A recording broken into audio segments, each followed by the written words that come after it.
Hi, my name is Dana, and I'm here today with Tim Connor. He is a globally renowned speaker, trainer, and best-selling author of many books, and he's performed over 4,500 presentations in 27 countries.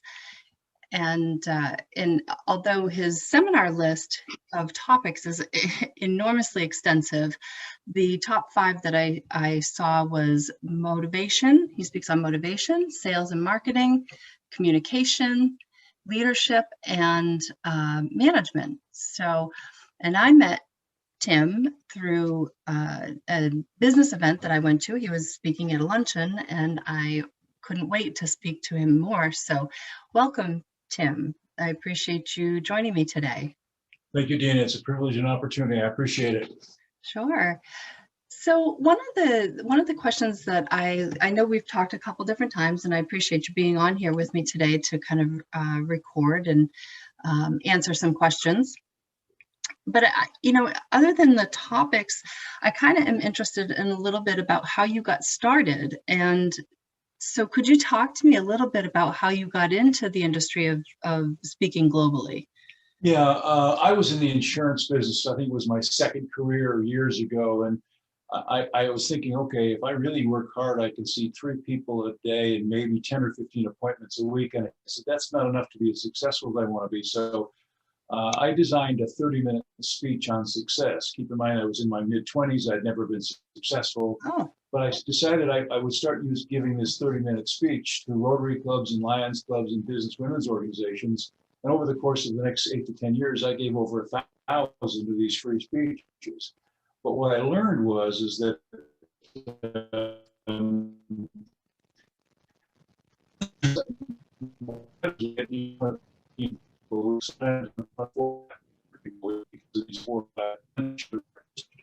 I think we have. To make a very long story short, I was speaking to the Rotary Club up in Cape Cod, Massachusetts. 30-minute speech. One of the guys comes up to me and says, "I love your presentation. Could you make this a little longer and do it for my employees?" I said, "I don't know. I've never done that." He said, "Well, what would you charge?" I said, "I don't know." He said, "Would you take $1,000?" I said, "Sure." 2 weeks later, I was speaking for a Rotary Club in Baltimore, Maryland, and same speech. And this guy comes up and he says, "I love your speech. Can you put this together for an all-day seminar?" I said, "I don't know. I've never done that." He said, "Well, what would you charge?" I said, "I don't know." He said, "Would you take $3,000? That was 75, 80. I said, "You know what? Maybe there's a career here." And so at the time I was publishing a newspaper with a partner. I said, "Here, give me $1." He gave $1. I said, "The business is yours." And I went full-time speaking. That was it. Oh, no kidding. So do you work with a speaker circuit, or do you schedule just yourself? No, I think in 4,500 presentations, I've had probably 5 presentations with it. I've been given by bureaus. There's most of the celebrity speakers use bureaus.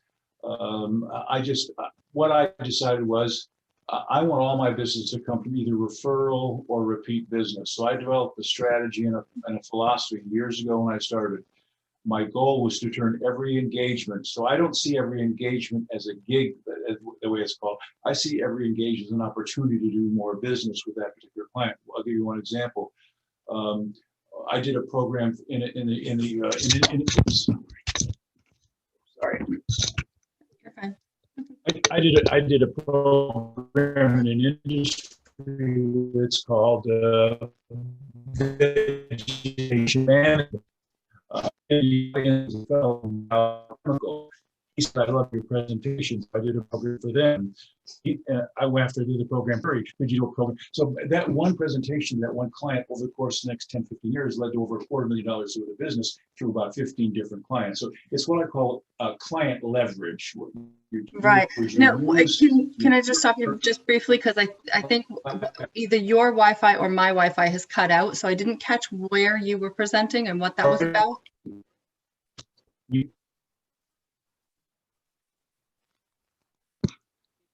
You okay? I think you hear me okay? Yeah, I can now. I don't know whose connection is worse, mine or yours right now. No, so I'm sorry about that. That's okay. It might be mine too. Mine cuts out terrible. I'll be mid presentation with board of directors and so forth, and it just cuts out completely. So So anyway, that's how I see my business is mostly using leverage of current clients for future business, basically. okay, great. So how do you find clients then now? Just referrals?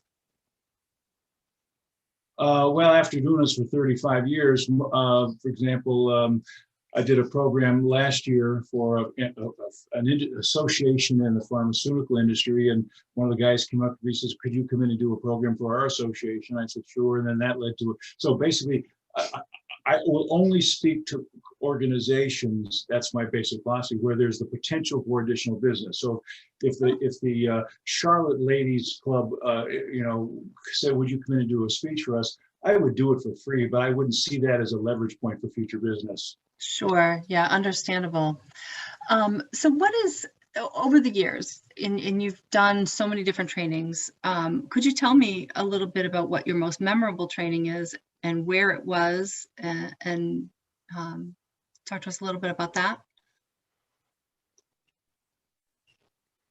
Oh, I think we lost him. Are you here?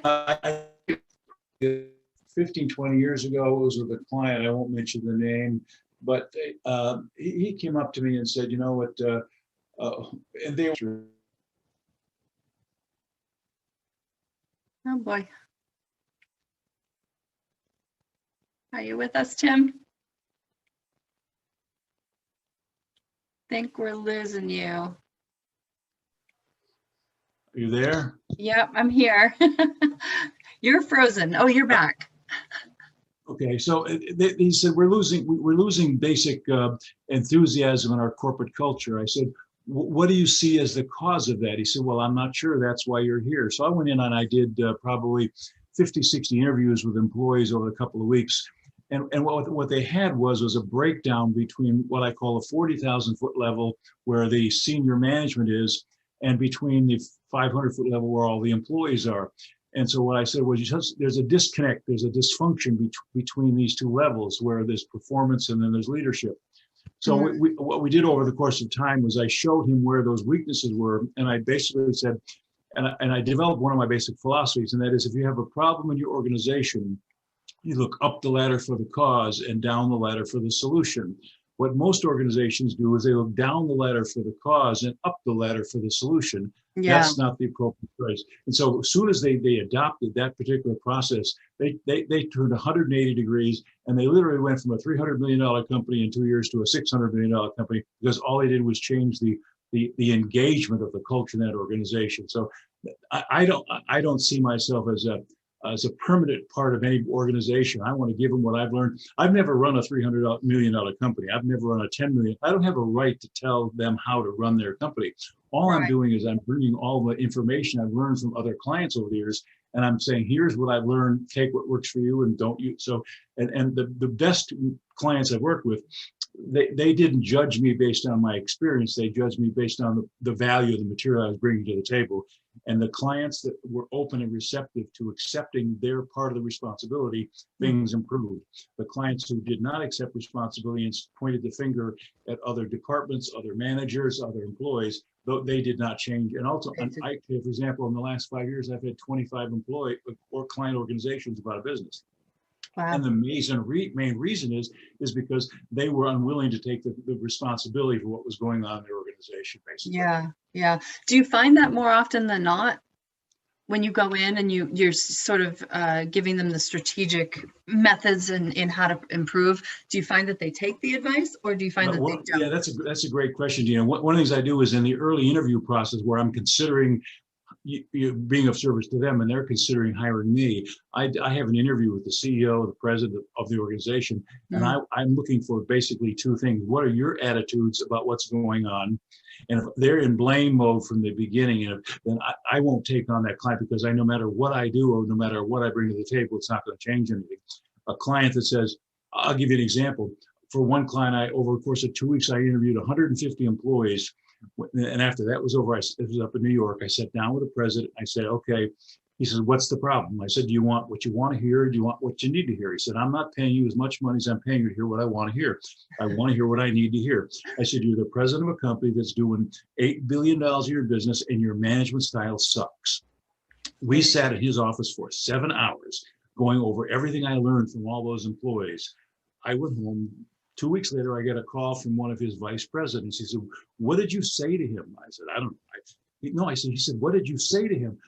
I said, I didn't tell him anything, Leonard, that you couldn't have told him. But if you'd have told him, he'd have fired you in a week. So the bottom line was, but Clint was ready. And I went up there, and over the course of a year, they changed that organization because he was.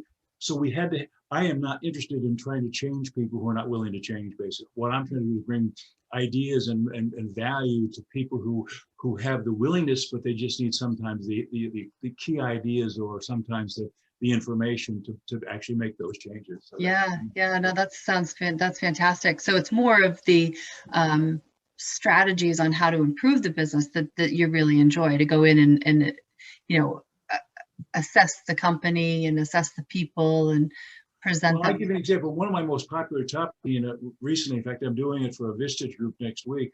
It's going to be virtual, but it's going to be 3 hours. It's about the fact that staying relevant in an industry, in an organization. I'll give you an example. Blockbusters is out of business. They had, 1,500 stores. Yeah. But so why is that? Bennigan's as a restaurant, they had 1,800 restaurants. Borders, they had 1,500 bookstores. Borders went out of business, but Barnes and Noble is still in business. Bennigan's went out of business, but Chili's it's not the hamburger and it's not the books. It's your business style and how you run the business. And when I talk about it with relevance is your ability to offer your products and services the way your customer wants them, what they're willing to pay for them. So what's happening today with COVID, for example, is, and this is not a COVID interview, but I'm saying we're going to get back to some kind of normal. But the bottom line is, if you're unwilling to adjust to what your customers want, how they want, and to give you Radio Shack is gone, Macy's is going next, because they're unwilling to adjust their business model to what customers want. This is why Amazon, a good example was the CEO of Borders is asked, well, why are you out of business? He said, well, Amazon put us out of business. Amazon didn't put Borders out of business. Borders put Borders out of business because they were unwilling to adjust to the market and what was going on at the time. And that's what's happening. So when there's irrelevance in an organization, it's because people are out of touch with their customers, what their customers want, when they want it, how they want it, where they want it. And that's why, I'll give you an example. Amazon sold books. That's how they started online. Right. They now have over 20 bricks and mortar bookstores because they've realized that some people want to buy their books online, but there's still a lot of people who want to go into bookstores. So and this is why Jeff Bezos is one of the richest guys in the world, because he keeps adjusting their business model to what the marketplace wants. And organizations that do that, they will survive, and organizations that don't do that are going to be history, especially through this particular time with what's going on. Yeah, absolutely. Luckily, the industry that I've worked in for quite some time, the one that I met you at through community management, that hasn't changed a whole lot through this whole process. So that's well, it could in the next 5 years because of rental, people who want rentals, people who are moving maybe out of certain cities into other cities or other areas. Who knows? The bottom line is you have to stay in touch with trends. And the only way to stay in touch with trends is let go of your ego and your arrogance and stay in touch with your customers and listen to them. It doesn't mean that all customers have the same views, but if you look at the trend of a certain industry, and then you will stay ahead of that curve. One of my favorite books by Goldsmith, he says, what got you here won't get you there. You have to keep adjusting and modifying if you want to stay relevant in the marketplace. And this particular situation we're in right now, and happened for the year, is probably one of the best devices that's going to test those organizations that have the willingness and the ability to adjust and modify. Yeah, that's great advice, actually. I may pick that book up. When you're presenting in other countries, do you get to enjoy the countries at all? Do you get to stay and enjoy them? Well, one of my favorite countries is Ireland. I am Irish, but I'm not saying that because I've spoken there twice. And the first time I was in Dublin, I had a free day. So I went down to Cork where my grandfather was born. Unfortunately, no, most of the time. The last time I was in Greece, I had a free day. But on my bucket list is to go back to Ireland and spend a couple of weeks and just drive around and stay in bed and breakfast and castles. I liked Buenos Aires. That was a really a neat city. Yeah. I have some favorites. I have some I will not go back to. I won't mention them. I've some countries I would not go back to. Sure. But I think one of the things I enjoy most is that speaking in other countries has taught me how about the arrogance that so many people have. I've watched Americans I don't care whether it's in Madrid, in the airport, or in Estonia, treating people because they think they're better than they are because they're Americans. And it annoys me so much that, so I have a standard policy. When I go to any country to speak, I'm not there as a speaker, I'm there as a guest. And I need to act like a guest so that and as a result, I spoke in Estonia 5 years ago. He said, we've had speakers coming here from America for years. You're the first one that everybody's liked so much. And he said, it's not because you're necessarily a better speaker. It's because you're willing to get to know people. You're willing to learn about our culture before you started speaking. I was just going to ask you that if you actually do the research on the country before you actually go there and speak. That would be very important. When I was speaking in Buenos Aires the first time, I was doing a 5-day program for about 200 people. And there's a gal in a booth who was doing simultaneous translation. And she comes up to me during the first break and says, you have to slow down. You have to slow down. I said, what's the problem? She said, don't you know it takes 3 times as many words in Spanish to say an English word? He said, you're going so fast, I can't keep up with you. But I also learned enough Spanish. So the audience said this, every now and then I throw Buenos Aires, I throw a Spanish line, or I would ask for the bill in Spanish, or I would say good morning. But people said, I'm never going to be fluent in Spanish, but they felt like I was willing to try and learn their language to some degree. And whether it's the language or the culture. And that's one of the things I loved about Ireland, because Ireland was friendly, it was safe, it's some beautiful scenery. And I'll give you one true story. When I was there, I love going to botanical gardens when I travel internationally. I think they're beautiful. And I wanted to go to the botanical gardens in Dublin, but I didn't know how to get there. So I asked somebody, said, take this bus, take this train, take this taxi. So I'm on the second bus, I'm in a train station, and I'm looking at this wall with all the maps. I couldn't figure out where to go next. So this guy comes up to me. He says, can I help you? So well, I'm trying to figure out how to get to the botanical gardens. I don't know what to do next. He said, okay. He says, here's what I want you to do. Take this bus and then take this train and you're there. And then he stopped and he looked over his shoulder. And I said, what was that? He said, that was my bus. He was willing to miss his bus to help me get to where I was going. That's the way that whole culture was. Yeah. And some of the Estonia was great. Singapore has changed a lot in the last 10 years. So that, again, there's some that are very, very progressive, but unfortunately, because of safety around the world today, it's changing a lot. Yeah. So is there some place that you haven't gone that you still want to go and present to? Yeah, my bucket list is Bora Bora and Tahiti for a couple of months. Yes. Okay. Well, I hope you get there. I'm a beach bum at heart, so it's I would like to go back to Ireland. I want to spend a couple of weeks in Tahiti. I used to sail. I used to have a sailboat years ago, and I would love to sail. Just spend a couple of weeks sailing around those islands. But it's again, it's a different world today than it was 10, 15, 20 years ago in terms of what you can do and how you can travel. So you have to. I mean, I love Barcelona, but there was a lot of stuff in Barcelona. I guess my second favorite city would be Tallinn, which was in Estonia, and maybe my third was probably Buenos Aires. So yeah. So let's get back a little bit to your writings. So you've written several books, and what was the reason that you wrote your first book?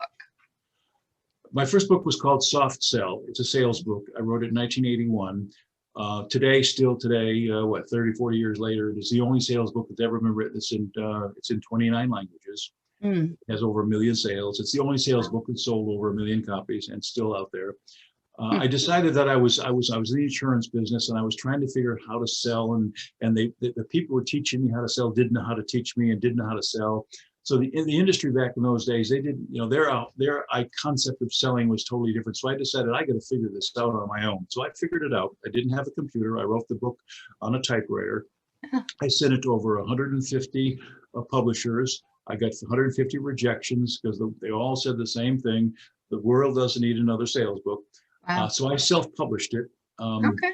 And I got a call from John Roach, who at the time was the president of Radio Shack. He said, I love your book. I want to buy 50,000 copies. I said, okay. So it was a self-published book that became very, very successful. But then I didn't write anything for 10 years. And one of my heroes, Og Mandino, who wrote The Greatest Salesman in the World, The Greatest Miracle in the World. He's one of my heroes, died 25 years ago. We were sitting at the National Speakers Association convention in Chicago. He says, you're a really great writer. How come you've only written one book in 10 years? I said, well, I don't know. That's all I know to write. He says, well, you don't have to write all self-help stuff. Why don't you write some fiction and mix it with self-help? So he inspired me. I went home. I wrote a book, my second book called The Ancient Scrolls. It's a fiction story, but it has a self-help theme to it. I dedicated it to him. What that did was it opened the sort of the floodgate for me. And since then I have my 81st book coming out in January next year. Because but I have a rule. I only write about things that I feel I've got experience. So for example, one of my books a few years ago was called The Male Gift Giving Survival Guide. The rules and taboos of giving gifts to women. I did some research. 99% of all gifts that men give to women are never worn, never used, or returned, because these idiots are spending billions of dollars buying stuff that women don't want. So I said, you know what, my former wife said to me one time, you don't give your wife a vacuum cleaner for Christmas. That's not an appropriate Christmas present. So I said, I wonder if there's a bunch of other idiots out there like me. One of my favorites was I wrote, I don't know, 15, 20 years ago, was called Nitpickers, Naggers, turn them off or tune them out. It was about people who we let into our lives. So I have a rule. If I have personal experience with the topic, I will write about it. If I don't, I don't. So my last book that came out last year, short story, I had hip surgery and they tried to kill me, true story. So as a result of that hip surgery, I had to have open heart surgery a week later. You say they tried to kill you, the hospital? Yeah, well, yeah, my liver started shutting down, kidney, everything started shutting down because of hip surgery. So I had to have open heart surgery a week later. So I'm in rehab for a month, riding around in a wheelchair, and all these people sitting around there in wheelchairs, 40, 50 years old, can't wait to go home and sit on their front porch and die. In a month and a half, I met one guy in the wheelchair, Herb. We had lunch one day. I'll never forget this. Herb was 85. He said, I got to get out of here. I said, Herb, what's your rush? He said, I said, Herb, he said, I got places to go and things to do and people to see at 85. Wow. I said, you know what? Most people look at their age and let their age define their behavior. So I wrote my book, My Age is None of My Business, which was one of Mark Twain's favorite lines. And I'm thinking Mark Twain won't care if I use that line. So again, everything I've written, it's coming from personal experience. My father died 15 years ago. I was driving home from the funeral from Cincinnati, and I'm thinking, so I got an inspiration. So I wrote a book called The Last Goodbye, saying yes to life after the loss of a loved one. So everything I do, I write basically on some personal experiences. So I love that. And my new one that's coming out in January is called Success and Happiness is an Inside Job. Stop blaming your wife, your husband. Stop blaming the economy. Stop blaming your age, your race. Doesn't matter. If you're not successful, you're not happy. Look in the mirror. Stop pointing your finger. I love that. I can't wait to read that one. So well, you'll get the first copy, Dina, off the press as soon as it comes off the press. How's that? That's fantastic. So where can people actually purchase your books? Because I went searching and I wasn't really clear on where to find them. All of my books are on Amazon, but I don't fulfill the orders, and because it's hard to take them off. And I've sold them on Amazon for about 5 or 10 years. But every book I sell on Amazon, I lose money because they only pay me like a 40% commission. Then I have to pay for shipping. So a $15 book costs me $2. So I'm thinking, this is stupid. Why do I want to sell 100,000 books on Amazon and lose $200,000? So the second thing was I used to have all my books and CDs and manuals on my website. Because I have over 250 products, manuals, CDs. Somebody doesn't want to go to a website looking for a book and have to scroll through 250 books. So what I have on my website is probably 20 or 25 of my most popular books and CDs. And then when someone orders that, when I send them an autographed copy, I include a list of everything else. So if they want information on that, they can get that. Okay. The only ones I have on my website are the ones that I feel are the most relevant to what people might be want to buying today. For example, soft sell. That's not on my site anymore because it's 40 years old. People are going to, even though it's in its 6th edition and its 90th printing, there's so many other things I've written since then that might be more appropriate for some people. So, I say, hey, if you can't find anything on your on the website that you like, send me an email. I'll email you my list of complete products. And so that's the way I've decided to do it. Technology today, from my personal experience and perspective, it is not the best approach. It's one of the major approaches people use to buy things. But for example, I have a conference call tomorrow. A guy says, I want to swap emails. We're thinking about hiring you. So I'm not going to swap emails with you. We'll have a conversation or look for somebody else. If somebody is not willing to have a conversation with me, then they want to hire me to have a conversation. It's the same thing with your organization, with CAI. I talked to Judy, I talked to Tom. I wanted to talk to people to understand, because otherwise technology lies. I'll give you a quick, my former girlfriend last year, I sent her a text and said, have a nice day. She texted me back and said, what did you mean by that? I mean, technology confuses us so much. So let's have a conversation. Let's talk. Totally agree. I actually received an email myself this past week where somebody thought that I was being sarcastic, and I thought, rest my case. Know really where that came from, but okay. I know. So sometimes I leave people with what they think, and sometimes I don't. But well, that's one of the reasons why I tell people. One of the lines I share with my friends: say, use technology as a tool, not a crutch. Right. When in doubt, talk to people, meet with them. Yes, I'm not saying don't use text and emails and all that stuff, but don't rely on it, because I give a quick example. I did a seminar, a webinar last week. It was the topic was how to communicate with potential candidates when they're looking for a job. So I decided, just for the heck of it, so I applied for 10 jobs locally in my area, all major companies, so mostly retail. Okay. All 10 companies turned me down for the position because they judged me there was no interview, there was no personal contact. So I'm thinking, and I made myself look like God in some of those. Right. So I'm thinking, if you do all your hiring only online, do you think people are not going to lie to get the job when they need a job? I can't tell if you're lying online, but I can tell if you're lying when I'm talking to you face to face. So that's the bottom line. Yeah, that's great. It's interesting. So you're going to be writing about that, you think, in the future? I'm not sure.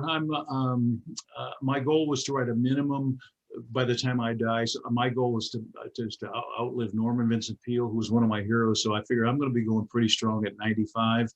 So I've got 15, 20 more years to go. So I've got another 15 or 20 books. We'll see I'm not sure. I used to have 2 or 3 come out a year. Now I'm trying to just do one, because my former wife I'll never forget this. I'm down in my office, this is like 15 years ago. I don't know.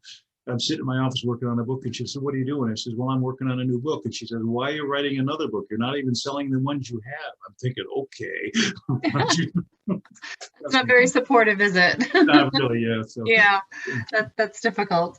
So I'm going to jump back to the whole gift thing, though. So what did you find out about giving women gifts? You didn't give us a conclusion on that. There's some rules. I give up. One of the chapters is on rules, the common rules. One of them is on the biggest mistakes. So I'll just give you. So at the time I was doing a motivational booster article, I had about 200,000 subscribers. It was once a week, an article, no promotion. I had 200,000 subscribers around the world. So I went out to my subscriber list and said, I'm working on a new book. Ladies, I need an example of the worst gift you've ever been given by a man, a husband, brother, boyfriend, whatever. Ladies, I need the example of the best gift you've ever been given by a man. Because one of the chapters was the worst gifts ever been given to women by men. And these are not mine. I didn't make them up. These were all live things. So one of the ladies sent me, it was Christmas. She said it was the month after Christmas. It was our 15th wedding anniversary. He gives me this present. I open it up, and she said, I started crying. And he says, he thinks these are tears of joy. And she says, come with me. They walked back into the bedroom. That's my jewelry box. Open that up. He gave her this beautiful gold bracelet that was probably worth $500 or $1,000. She said, look inside my jewelry box. We've been married 15 years. Show me one piece of gold jewelry in that jewelry box. We've been married 15 years, and you've never noticed that I don't wear gold. I only wear silver. Because so what I made, the gift is not about what you're giving them. The gift is about the thought that goes into the gift. So right. One of the ones I got from one lady, she says, it was our first wedding anniversary. We're both working full time. We don't have a lot of money. For my gift on our wedding anniversary, he made a CD of all of my favorite songs. She said that made me cry because again, it wasn't about the cost of the gift. So I tell people, don't make it about the money that you spend. I Make love it that. how well you know her. One gal, for example, says, my husband gave me a weekend to the spa. And she says, are you doing that because you think I'm fat and looking old? She thought that was a bad gift. Another woman got a weekend gift to a spa. She thought it was a good gift. So the same Right. gift. So it's not about the gift. It's about Yeah. knowing the person. The So person. Yeah, basically, that's a I great also conclusion. I had a chapter on 20 rules. One of the rules is if it plugs in, don't give it to her. Number two, if is it a gift for you or is it a gift for her? If you're giving her lingerie, is that for you to see her in or is that for her to wear? So make sure it's Right. for her, not for you. So Right. Great conclusions. Great conclusions, Tim. I love it. So I am going to stay actually a little bit on the women thing. So one of the things that kind of started my journey and was the Me Too, what they call movement, right? What have you found in doing your presentations and traveling around the world? What have you found would be your best advice for women working with men in this day and age? How can they work together and avoid these harassment issues? Okay, you should know that there is not a political correctness gene in my entire body. Okay, I so know, I'll I get that out there. understand, which is why I'm asking you, Yeah. No, actually. I'll give you two short stories that answer that. When I was speaking in Buenos Aires, I had a break. I was in it for a week. I took a break and I was walking down around one of the streets and I saw this lady walking in front of me. She had a really short skirt on and really high heels. So I walked really fast to try and catch up to her. And when I finally caught up to her, she had to be 100 years old. I mean, and I'm thinking, you go, girl. You're not letting your age determine how you dress. So anyway, I told that I was speaking to an organization in South Carolina last year, and I decided to tell that story. And there's a break, and the context is, a few people were offended by that story. So I asked a bunch of other women, did that offend you? I have 10 or 15 women. No, that did not offend us. We got your story. So I'm thinking, okay, I have a lot of life mantras, Dina. One of my life mantras is I was not put on this earth for your approval. So as a speaker, as a boss, if I am always looking for your approval, this is the problem with millennials today, for example. I want you to come and do a seminar on millennials. I said, why? Well, he said 30% of our employees are millennials. I said, let me ask you a question. So if you develop policies and procedures that cater to the 30%, what are you doing to the other 70% of your employees? Stop catering to your blacks, stop catering to your women, stop catering to young people. Create policies and procedures in your organization that are best for the success and ongoing success of the company.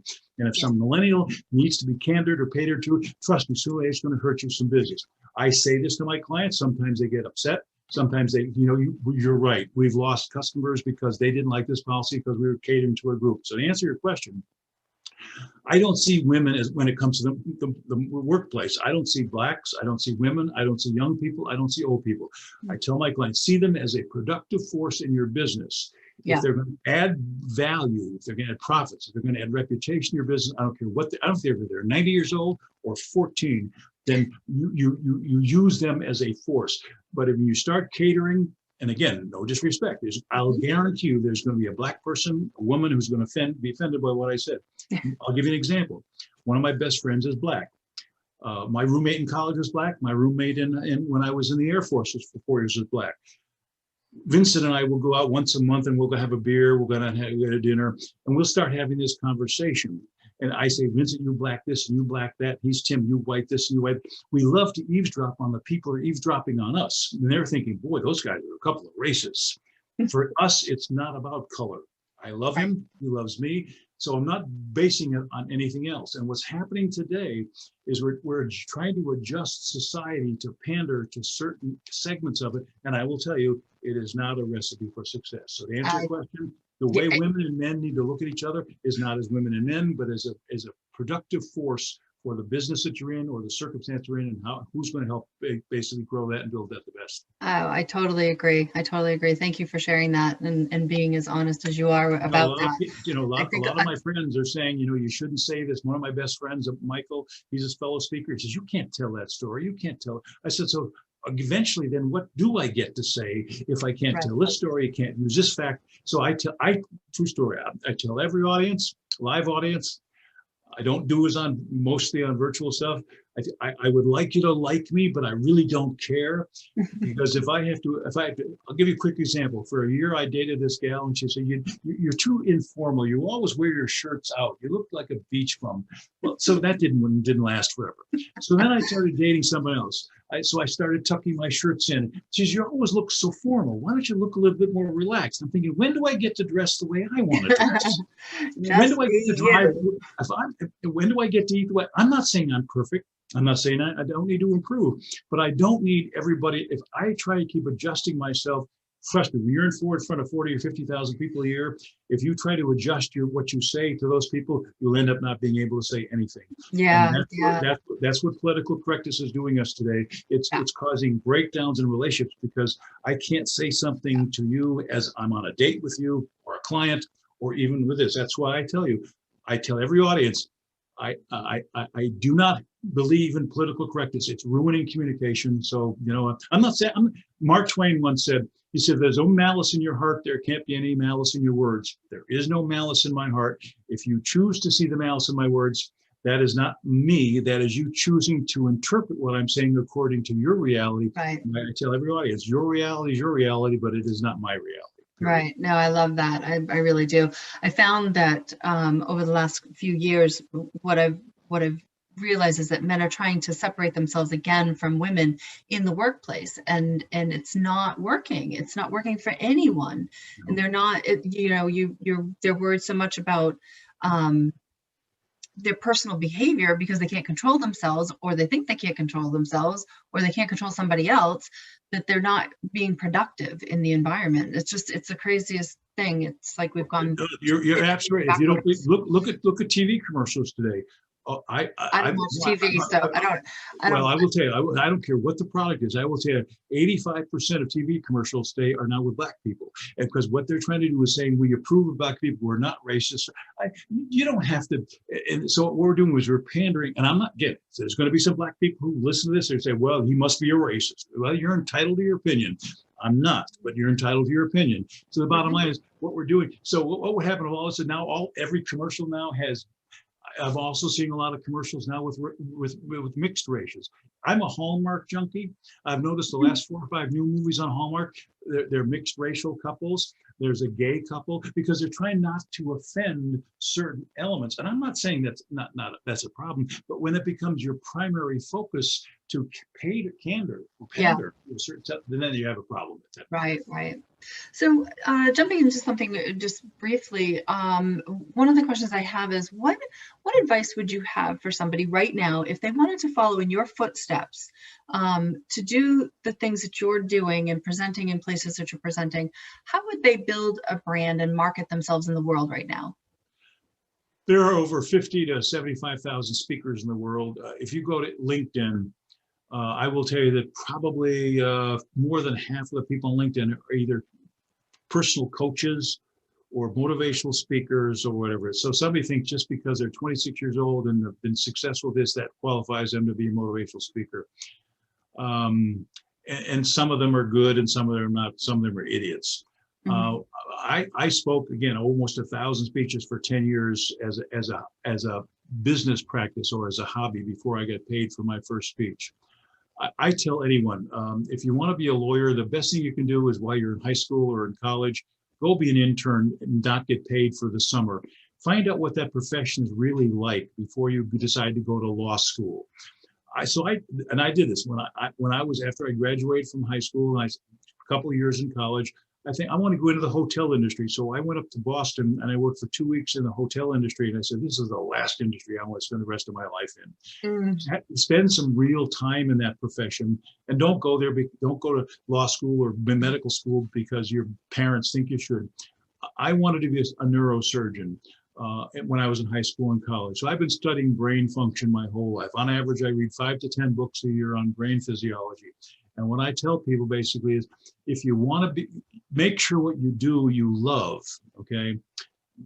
Number one, if you do not love what you're doing, I don't care if you've been doing it for 5 months or 50 years, I will say everybody that leaves their profession or can't wait to retire is because they've hated their job, but they did it to make money. My philosophy is very simple. I do what I do because I love it. That's why I'm in my 80s. I'm still speaking. I will never stop as long as as long as my mouth works and my brain works. I'm going to keep doing this. And I have people come and say, well, you have more energy and more enthusiasm than people in 20s and 30s. I said, well, that's fine. The bottom line is that if you love something, I don't get paid as much to speak as I did 10 years ago. I do more freebies than I did 5 or 10 years ago. The point is that find out, spread around. For example, if you're in your 20s, you don't have to decide your career. I didn't decide I was going to be a full-time speaker until I was in my mid-30s. So, most people already got 3 or 4 kids and they're still trying to figure out what they want to do. So it's really simple. Number one, don't make a major career decision, as a decision that you've had a little experience with it. Talk to people, interview people, meet people. Go. The second thing is, once you decide that's what you want to do, you do it because you love it. Number 3, make sure you learn everything you can learn about it. I've had numerous mentors during my life. I've had numerous heroes. My hero, Mark Twain, my hero, Will Rogers. I could go on and on. I learned from these people. I didn't ever get to meet them, but I learned about how to be me from Mark Twain. I learned how to express myself in certain ways from Will Rogers. There's so much knowledge and wisdom out there if you'll take the time to learn and then adjust that to your career profession. And then it'll make you more successful and makes you more fun. Yeah. But don't let everybody in my industry for years. I'm a CSP. I learned it's called Certified Speaking Professional from the National. I earned that in 1990. So I learned that 30 years ago.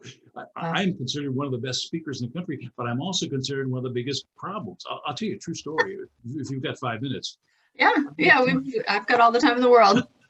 2 years ago, I spoke to an association. Nick was the president. These people owned pharmacies. One guy owned one pharmacy. It wasn't the CVS's of the world and the Walgreens of the world. They all owned private pharmacies. Okay. Nick says, I want you to do 3 2-hour presentations over 3 days to our convention. Okay, so I had about 300 people. So at the end of the first 2-hour presentation, Nick comes up to me and says, these people don't like you. They think you're being disrespectful. They really are upset with you. I said, Nick, I told you that's my style. He said, I'm just letting you know.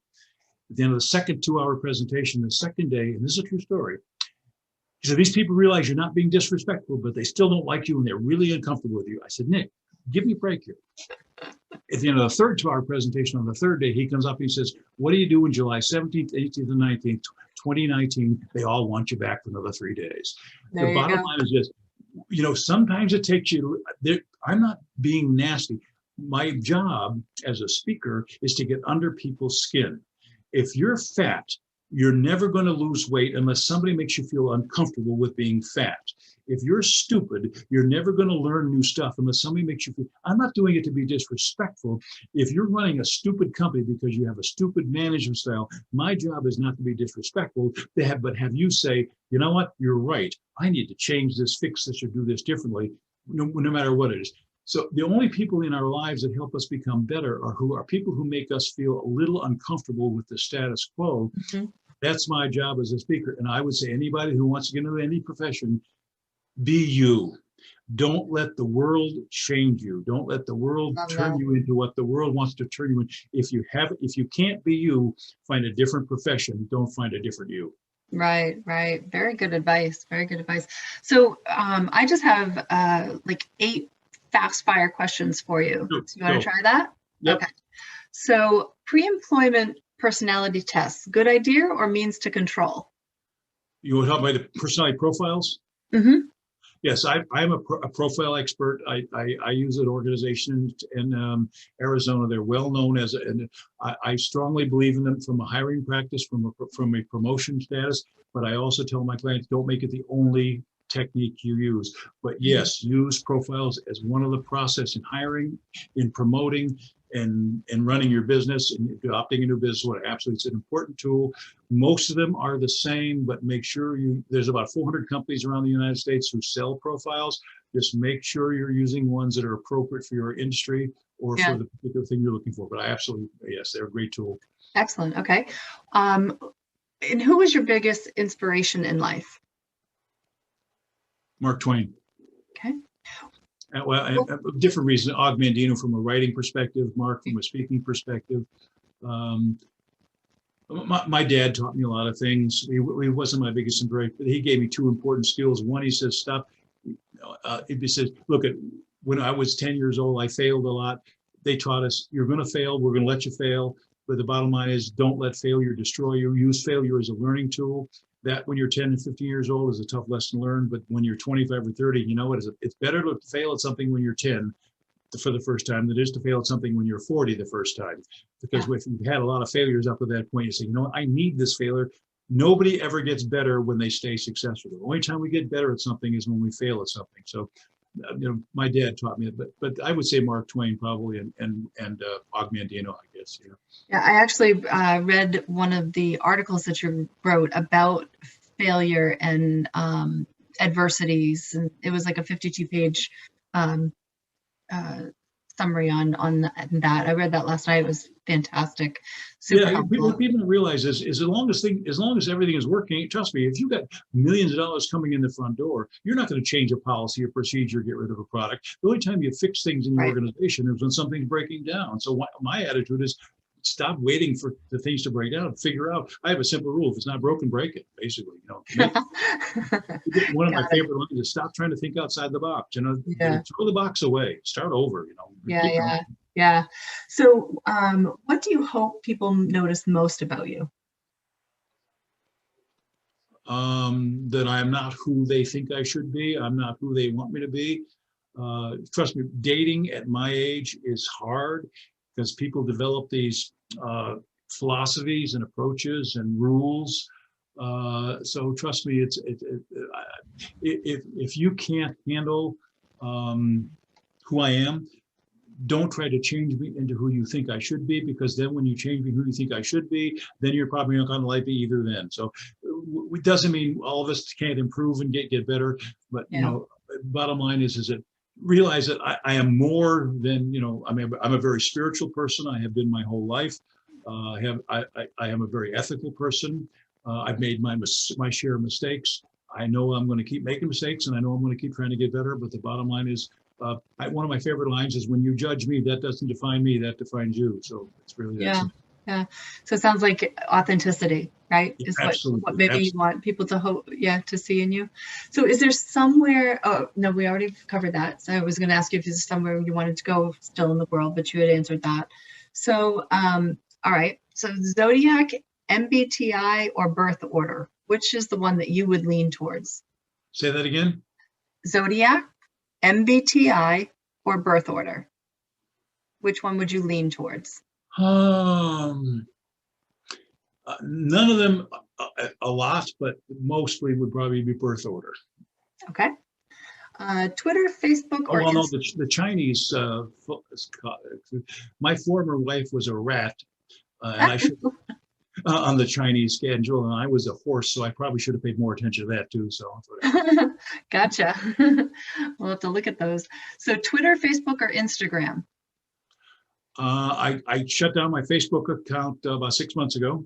I do not use Instagram, and I have a Twitter account, but I don't pay any attention to it. I think people are letting social media control. I mean, I'm alone. I have a fun life. I do things, but I'm reading about all my friends, and 5,000 friends on Facebook. They're doing this for the weekend. They're going here. I'm doing nothing. So I did a study, and they found that people who were on Facebook actually were more disconnected from people than people who were on Facebook, because they felt like they weren't doing as much as them. That's not why I shut it down. I shut it down for political reasons primarily. But the bottom line is that I think people are relying too heavily today.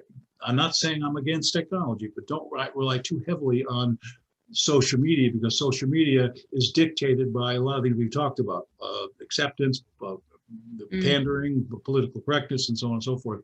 I want human interactions. I tried a dating site for a month, and this was the stupidest thing I've ever done. Tried to connect with people on a website to try and get dates. I said, I'm not going to go hang out at bars to do it either. But the bottom line is, social media to me has more negatives today than it has positives. I'll put it that way. Fantastic. Great.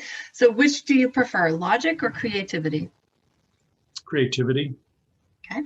I could give you hundreds of reasons for that, but everybody has the potential for it. But the problem is that those people who don't, I don't care if it's writing music, I don't care if it's inventing something, we all have it.